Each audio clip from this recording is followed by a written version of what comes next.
नमस्कार दोस्तों, इस वीडियो में आपका हार्दिक स्वागत है। मैं हूं पत्रकार योगेंद्र योगी। दोस्तों, क्या आप बेरोजगारी की समस्या से परेशान हैं? क्या आप महंगाई की समस्या से परेशान हैं? क्या आप अपने इलाके में अस्पताल, स्कूल, कॉलेजों की समस्या से परेशान हैं? क्या किसी सरकारी विभाग में आपका कोई काम अटका हुआ है? क्या कोई डेवलपमेंट का काम आपके इलाके में नहीं हो रहा? क्या आपके इलाके में नगर निगम या नगर पालिका या अन्य जो एजेंसियां हैं वो सफाई का काम सुचारू तौर पर नहीं कर पा रही हैं? तो दोस्तों, इन सब समस्याओं का समाधान आखिर क्या है? इनका समाधान आप किसके पास ढूंढते हैं? आप इन समस्याओं की शिकायत आप जब नौकरशाह और जो बाबू अधिकारी हैं वो आपकी बात नहीं सुन रहे हैं और जो पॉलिसी मैटर हैं बेरोजगारी का या महंगाई का, वो उस पर आपकी समस्या है, तो ये समाधान कौन करेगा? ये सुनवाई आखिर करेगा कौन? इसके लिए दोस्तों आपके पास एक तरीका है। इसके बाद आपके पास एक तरीका ये है कि आप अपने चुने हुए जो प्रतिनिधि, जनप्रतिनिधि हैं, जो विधायक हैं, आप उनसे ये अपनी बात रखेंगे और वो पार्टी के तौर पर अपनी बात को विधानसभा में सरकार के सामने रखेंगे ताकि आपकी समस्याओं का निराकरण हो सके। इसके लिए उनको बहुत सारे अधिकार दिए गए हैं। वो सवाल सरकार से पूछ सकते हैं, सरकार की जवाबदेही, अधिकारियों की, मंत्रियों की जवाबदेही तय कर सकते हैं कि आपके इलाके में जो भी समस्याएं या राज्य में जो भी समस्याएं उनके लिए सरकार क्या कर रही है, और सरकार से प्रश्नोत्तर कर सकते हैं इस बात का, और सरकार को जवाब देना पड़ेगा। विधानसभा में यही पूरी क्रियाकलाप चलती है। तो आप जनप्रतिनिधि चुनते हैं, ये अपेक्षा आपको रहती है कि शायद अब हमने नया जनप्रतिनिधि चुन लिया है, पिछली सरकार का जनप्रतिनिधि ठीक से परफॉर्मेंस नहीं दे पा रहा था, आपकी समस्याओं पर ध्यान नहीं दे पा रहा था, पार्टी आपकी समस्याओं को ठीक तरीके से सॉल्व नहीं कर पा रही थी, तो आपने नए विधायक चुन लिए। अब नए विधायक चुन लिए तो आपकी अपेक्षाएं नए विधायकों से बहुत ज्यादा है। लेकिन हो क्या रहा है?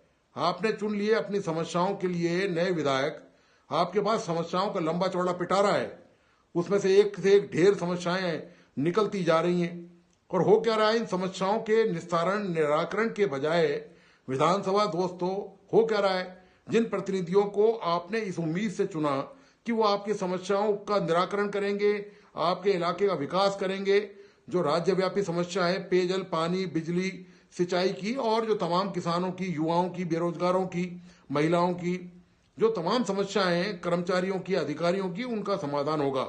लेकिन हो क्या रहा है? हो ये रहा है कि पिछले 2 दिन से विधानसभा अखाड़ा बनी हुई है। वहां पर बाकायदा जबरदस्त तरीके से नूरा कुश्ती हो रही है। नूरा कुश्ती आप समझते हैं, दिखावटी कुश्ती जिसको बोलते हैं, जो सच में कुश्ती नहीं होती, उसको बोलते हैं नूरा कुश्ती। तो ये नूरा कुश्ती चल रही है दोस्तों 2 दिन से विधानसभा में। मुद्दा कुछ भी नहीं है। मुद्दा सिर्फ इतना सा है कि अविनाश गहलोत जो मंत्री हैं, वो जब जवाब दे रहे थे एक सवाल का, तो उन्होंने कांग्रेस की दादी कह दिया इंदिरा गांधी को। इस बात से कांग्रेस के विधायक उखड़ गए तो मामला उन्होंने माफी मांगने के लिए कह दिया। माफी सरकार, सत्ता पक्ष की तरफ से मांगी नहीं गई। इस पर विरोध बढ़ता गया, तो विपक्ष की तरफ से, कांग्रेस की तरफ से मामला ज्यादा बढ़ा दिया गया और हंगामा खड़ा हो गया। विधानसभा की कार्रवाई को कई बार स्थगित करना पड़ा और विपक्ष के जो विधायक हैं कांग्रेस के, वो बैल में आ गए, वहां पर जोर जोर से नारेबाजी करने लगे। इस पर विधानसभा अध्यक्ष देवनानी ने सत्ता पक्ष के अनुरोध पर पीसीसी के जो चीफ है गोविंद सिंह डोटासरा, जो विधायक भी हैं कांग्रेस के, उन सहित 6 विधायकों को मौजूदा बजट सत्र से निलंबित कर दिया। इससे मामला और बिगड़ गया। काफी बातचीत का प्रयास किया गया। विपक्ष इस बात को लिए बैठक भी हुई कि कोई रास्ता, समाधान निकल जाए इसका टकराव का, लेकिन कोई टकराव का रास्ता निकला नहीं है। टकराव का रास्ता जब नहीं निकला है तो कांग्रेस ने तय किया है कि वो धरना प्रदर्शन जारी रखेगी। तो कांग्रेस के जो सदस्य हैं, जो विधायक हैं, उन्होंने वहां पर धरना सदन में स्टार्ट कर दिया और वो कल पूरी रात वो वहां पर मौजूद रहे, धरना स्थल पर मौजूद रहे। तो ये गतिरोध दोस्तों जारी है।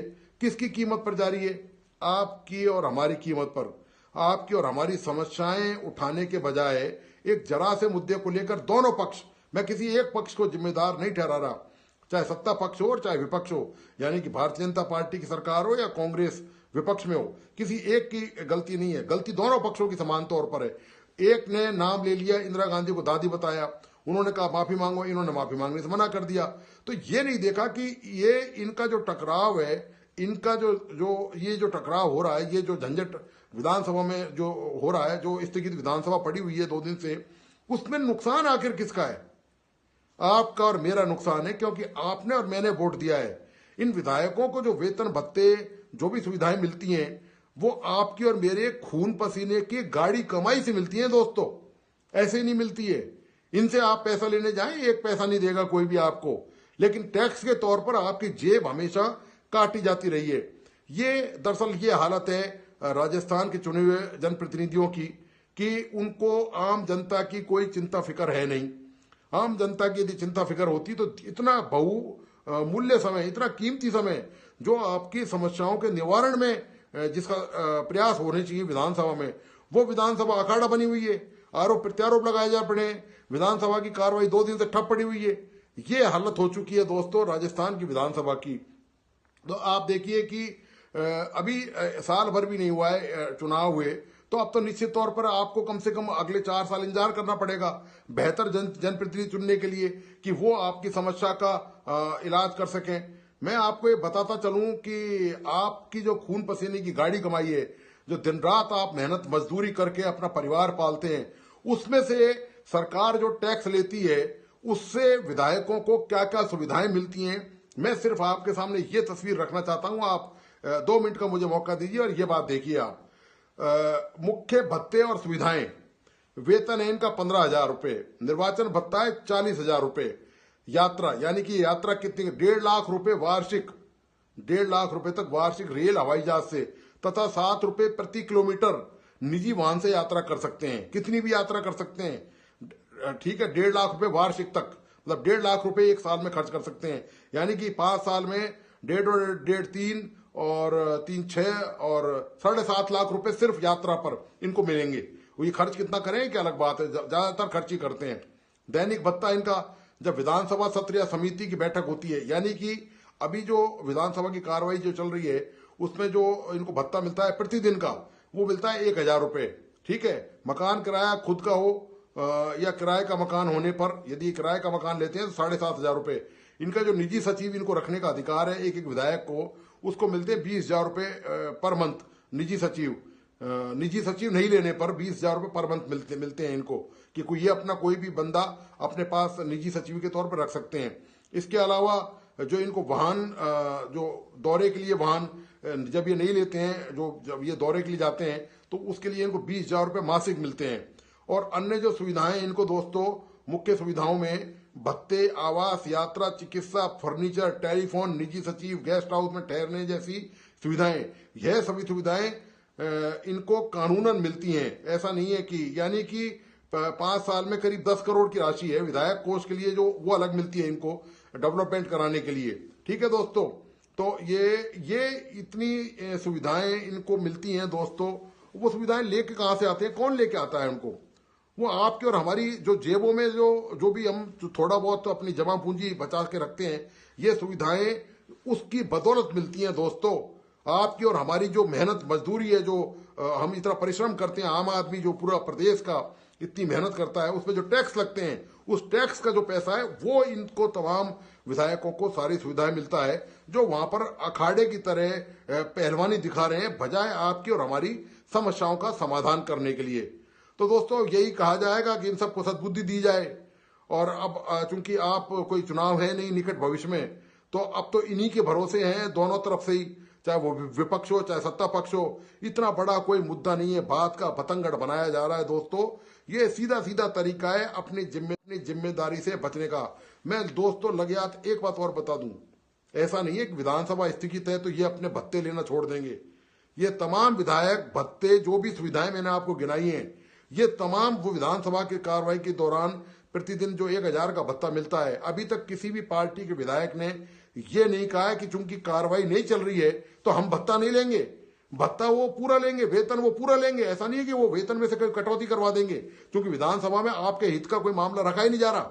विधानसभा में टकराव का माहौल है, विधानसभा स्थगित हो चुकी है। तो ऐसे में जब पूरी सुख सुविधाएं पूरी भोगेंगे, लेकिन जब जिम्मेदारी की बात आती है, आपकी और हमारी समस्याओं की बात आती है, तब यह हालत हो जाती है विधानसभा की। देखिए आप एक जरा से मुद्दे को, जो नॉन इशू है, कोई इशू ही नहीं है, क्या इशू है बताइए आप? इंदिरा गांधी को दादी कह दिया, मान लीजिए, कह भी दिया तो क्या हो गया, और कह दिया ये विपक्ष माफी मंगवा रहा है तो माफी मांगने में क्या दिक्कत है। कितना पैसा, लाखों रुपए की, आपको पता है दोस्तों, विधानसभा के जब संचालन होता है प्रतिदिन लाखों रुपए खर्च होते हैं। आपने 200 लोग वहां पर, उनकी बिजली पानी का इंतजाम, उनके ठहरने का इंतजाम, उनकी तमाम चीजें, उनकी कैंटीन की सुविधाएं, उनके स्टाफ को, वहां जो विधानसभा का स्टाफ है, जो सुरक्षा अधिकारी है, पहराधिकारी हैं, वहां जो पुलिस लगी रहती है चारों तरफ, उनकी प्रतिदिन की वेतन, वो सब मिलाकर आप जोड़े तो लाखों रुपए प्रतिदिन पर वो जो बोझ है वो आपकी जेबों पर पड़ रहा है। और पड़ इसलिए रहा है, पढ़ने में दिक्कत नहीं है क्योंकि हमने चुना है तो हम उसको झेलेंगे। कुल मिला के बात यह है, झेलना और आपकी हमारी मजबूरी है क्योंकि वो हमारी समस्याएं उठाते हैं। लेकिन सवाल यह कि इसके बदले में हमें मिल क्या रहा है। विधानसभा 2 दिन से ठप पड़ी हुई है, कोई कार्रवाई विधानसभा में हो नहीं रही है, तो आपकी और हमारी समस्याओं का क्या होगा। हमने क्या सपने देखे थे चुनाव के दौरान कि नई सरकार आएगी, नए लोग आएंगे, नए चेहरे चुने जाएंगे, तो कम से कम वो हमारी दुख दर्द तकलीफों को समझेंगे और उनको दूर करने का पूरा प्रयास करेंगे। लेकिन हो दोस्तों, दिख ये रहा है कि सब कुछ उल्टा हो रहा है, ऐसा कुछ नजर नहीं आ रहा। अभी 1 साल ही गुजरा है नई सरकार को भी, विपक्ष को भी अभी 1 साल हुआ है चुनाव जीते हुए, जितने भी लोग जीत के आए। लेकिन सवाल इस बात का है कि ये सिलसिला लोकतंत्र में आखिर कब तक चलेगा। आपकी और हमारी कीमत पर ये जो विधायक हैं, इनको जो तमाम सुविधाएं मिल रही हैं, ये इस तरह कब तक नूरा कुश्ती करते रहेंगे। तो दोस्तों, आपको आज का ये वीडियो कैसा लगा, प्लीज अपने लाइक्स एंड कमेंट के साथ मुझे बताइए। साथ में मेरी तमाम दोस्तों से विनती है, अनुरोध है कि इस YouTube चैनल को प्लीज लाइक, सब्सक्राइब करें और बेल आइकॉन का बटन जरूर दबाएं। धन्यवाद, नमस्कार।